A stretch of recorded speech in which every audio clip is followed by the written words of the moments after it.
Missed Monday's show? Here's the recap, presented by Honda.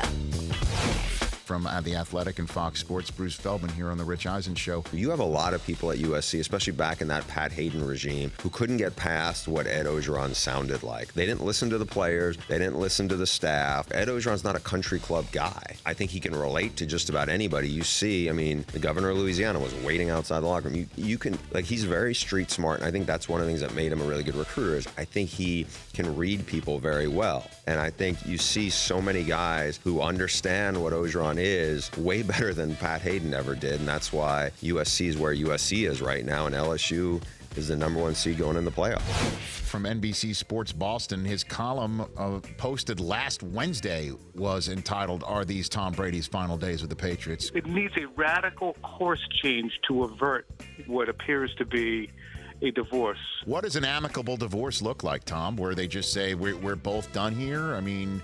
yeah, they say, look, Tom, you want $27 million, which is highly reasonable since Jimmy Garoppolo, for instance, makes $27 this year.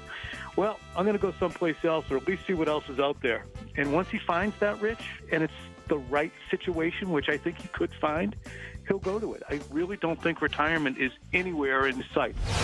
There's a ton of confidence that this team has. You see a lot of people who are very comfortable with their roles, and by the time I got to the Dome on Saturday, I was like, they're going to beat these guys by like 2 touchdowns. You just see, it's like, it doesn't matter what they're going to do. Our offense is going to score 40+ on them.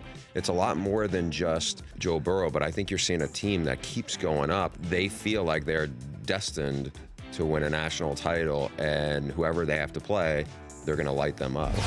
Knowing who he is, since he's been in the public consciousness for 20 years and more, he wants to be able to prove something to somebody who thought that he couldn't do something, that he was unable to continue at a level. And that's why I keep coming back to the Miami Dolphins as a possibility. It's got your Michigan man friend, Stephen Ross, in charge. It's got Jerry Shaplinski as a quarterback's coach, and Chad O'Shea as your offensive coordinator, and Brian Flores as the head coach. It's got defensive personnel on the other side. It's certainly got a culture, I think, that's being instilled this year.